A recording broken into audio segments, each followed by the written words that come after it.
Hi everyone, Angus Campbell here. Right, evening of Tuesday the 22nd of December.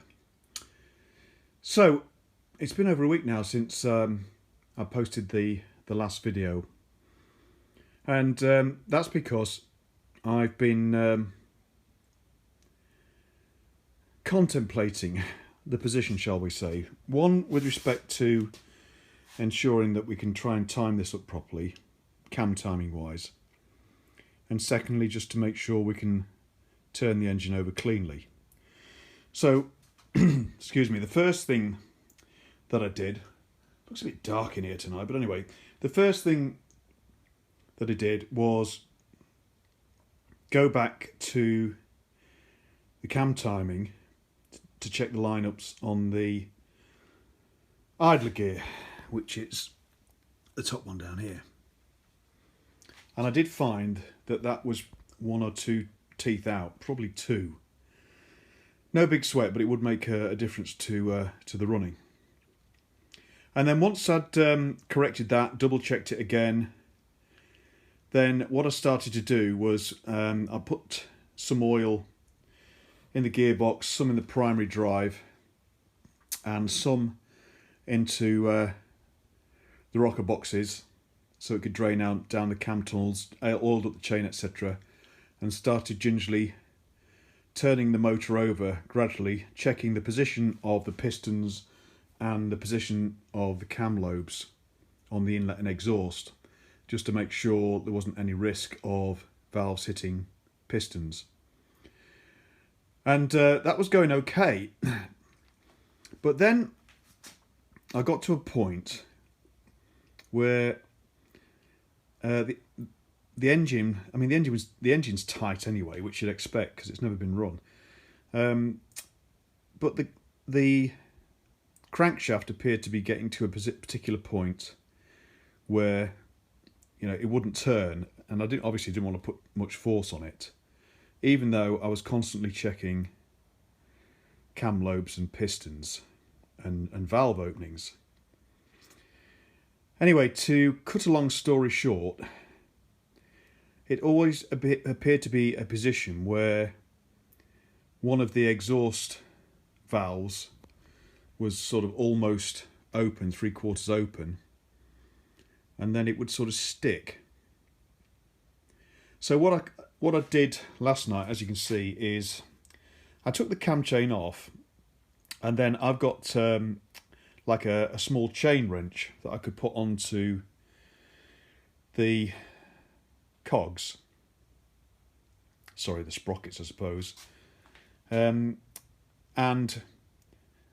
ensuring that I got the pistons and the crank in the right position, checked to see that both cams would turn over past, you know, a full opening of each valve. And the good news is with the inlet cam, that works, no problem with it. But with the exhaust cam, for both the left hand and the right hand valve, which I checked separately, I couldn't turn the cam all the way over. The valve bucket would depress so far, but not far enough to allow the cam to turn all the way past. And it's the same on both of these. So I think what the problem is that there needs to be a little bit of material taken out of the cavities for the buckets. Now I know that a special tool had to be made up by the engineer to actually bore these cavities out in line, but there was a slight restriction on him not being able to take it all the way to the bottom. However, I didn't think it would affect the buckets. I thought it was low enough down, and it certainly hasn't affected the buckets on the inlet side.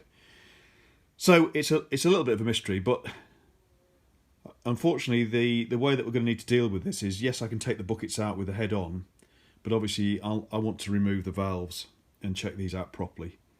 So we're going to need to take the head off. That's not a problem because we're only going to be undoing 8 nuts, fair enough. And the thing is that, you know, we've used a pair of compression rings on the cylinder head mating surface, but I've got some more of those. I've got 3 or 4 more pairs of them, so we'll put that down to experience. But we will take the head off, but I'm not going to do that tonight, because what I'm going to do now is I want to try and get the exhausts into the chromas before Christmas, i.e. tomorrow or morning of Christmas Eve. And that's because there's quite a long turnaround on chroming at the moment. For some reason they're busy, and there's not many places near me, if any at all, other than one in Northampton, that can plate with in black chrome and do a good job of it, which is where we originally had the Bandit exhaust done. So what I'm going to do tonight is I'm going to check the fitment of the exhaust, and I've already done some preliminary work,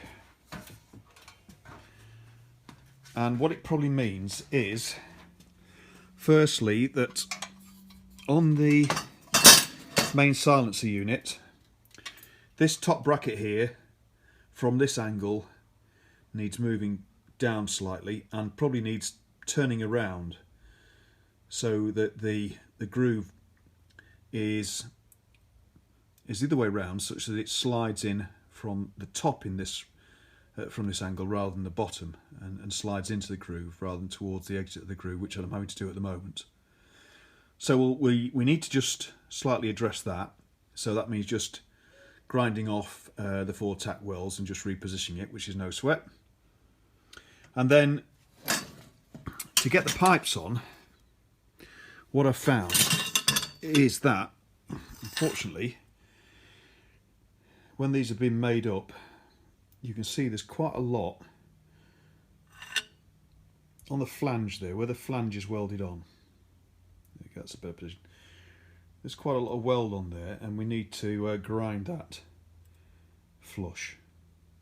It's not been finished off properly. There's a better view. So that's going to be the first job. Is both pipes are the same, so we'll grind, we'll dress that basically. Let's try and get this in a better position so you can see it properly. There you go, that's better.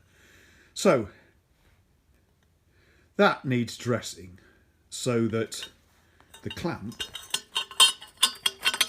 which is sliding up here, fits flush, which it does nowhere near at the minute, so that needs changing. And then, yes, it's going to ruin the chrome on this, but that's okay, because we're going to get it done again.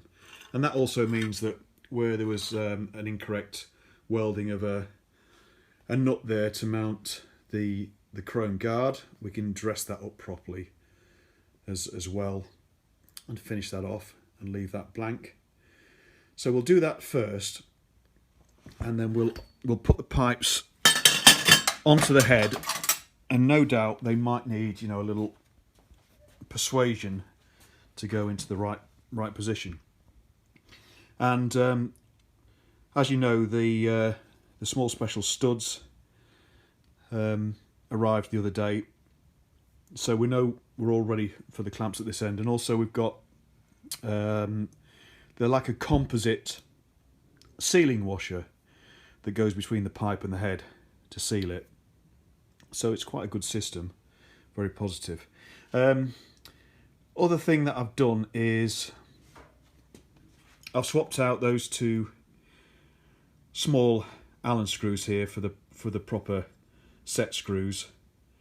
They're UNC and they're only half inch long, and they're the same size as well as the drain plug, which is on the bottom of, where can we see it? There it is, on the bottom of the primary case. And I'd forgotten all about that until I started putting oil in it and wondering why it was pouring out the bottom side. So that's good.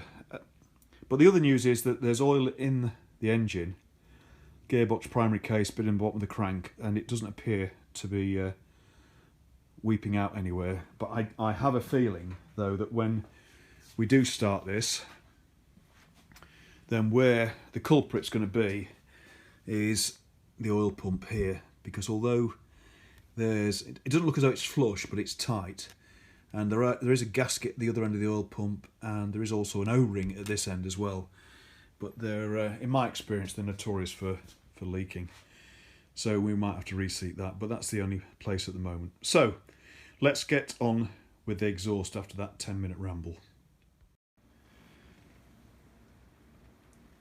Right, pipes dressed and fitted. Had to do a little bit of teasing here and there, but they've pretty much come out okay. One thing that's a little disappointing is there's a little bit of a kink just there in that bend, which is a little bit of a shame, but not too bad. But anyway, also I've dressed the pipes up at the other end where originally there was a nut welded on. We don't need that anymore, so that's gone. So next thing is to do another test fit of the silencer, and all I've done to this is I've moved this bracket, which was down there, but it was apparent that it was too far forward, if you like, and it needed to be lowered down as well. So I've moved that, so we'll do a test fit of the silencer now. I've done a bit more dressing and tidying up on that, and also I've also tacked in the mounting nuts for the guard, and the guard does fit, so I tacked one on at this end and then fitted the guard, so we had exactly the right position then for the other nuts. Right, just about there then, so let's do a test fit of the silencer. Right, there we go. Didn't require much dressing up at all really, just on the inside of the silencers where the pipes goes in. It was just a bit rough, so I've tidied that up a bit. But now they fit really well, and you'll notice as well, this is deliberate, is that there's they're not parallel with the ground, they're slightly, very, very slightly upswept, which is correct.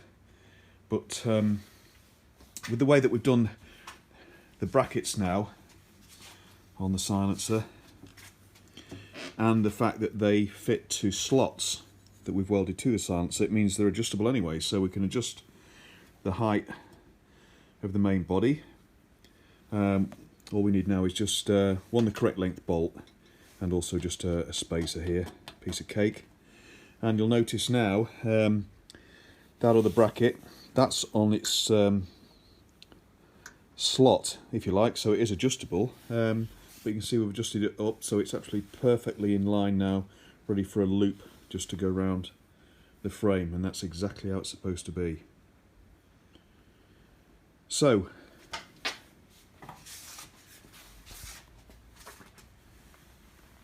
pretty chuffed with that. I can't go any further back, unfortunately, to give you a bit of a view. But yeah, that's been a bit of a labour of love. Let's go back from the other side if we can. We're on the wrong side here a bit. Bit of a labour of love, but pretty pleased with the result. And it does mean that, well, it's now the morning of the 23rd, but I'm going to get them into the chromers, these, before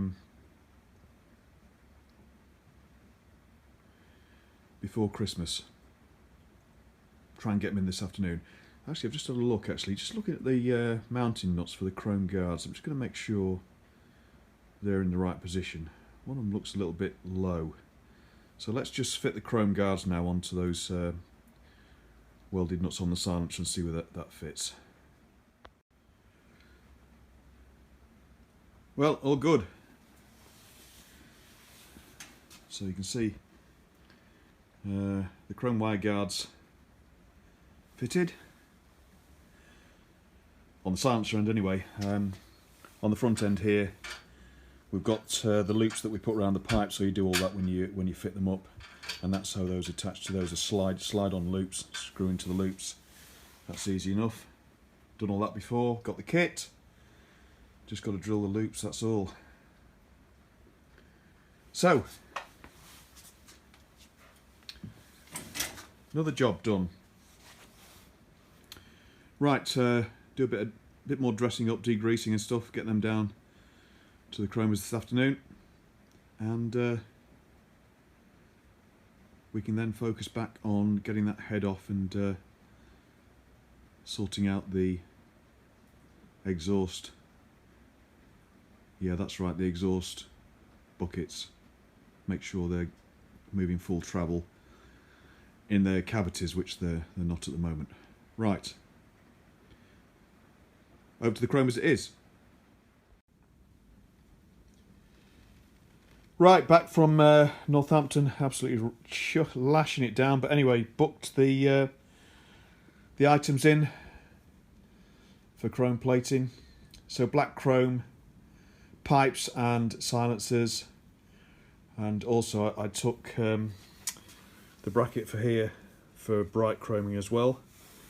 I also took the A70 original rear mudguard, which is in really good condition, apart from the fact that it's filthy and been painted in some god-awful bloody colour. So we'll get that chromed up so we can put that back on the bike, because it'll be much better than the damn pattern one that's on it. But anyway, that's another story, which you'll hear about in other A70 videos. But just to tidy this up then, so yeah, the bracket that goes here off the silencer is gone for bright chroming with the silencer. And then I found a loop that goes around the frame. It's actually an exhaust clamp. It looks a bit loose at the moment, but that's fine because it will clamp up properly. You can see there's plenty to go there. But also I'll put probably a thin piece of rubber or something like insulation tape underneath it as well. So that's that done. And then the final piece was to find a proper extended long bolt for the top here, which I've got, a nice actually domed ended one, which looks really neat. So that's it all the way through with the nut fully on the end. So we just need to find a bit of a spacer here, and then this bracket will basically sit on it there, and it'll then clear the shock absorber, which is exactly what we want. So that's it, all sorted. And it'll be quite a bit of a wait before that comes back from the platers. But then it's winter and we've got plenty of other things to do.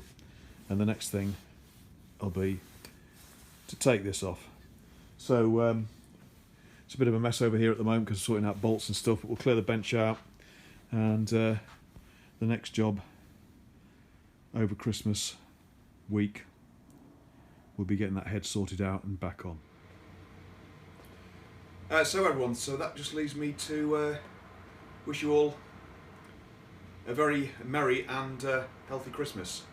It's now Christmas Eve, but I shall be back this year. It's not the end of the year yet. As I said earlier, we'll be back after Boxing Day bank holiday here in the UK, which is the 28th. I'll be back on the 29th. I've got to do a bit of work next week, but I'm hoping to get another video out, as I say, to address the challenges with the cylinder head on the Fury SS. So once again, Merry Christmas to you all. Thanks very much for watching, for all your interesting comments and subscriptions, and I'll see you all again soon. Thanks a lot. Cheers.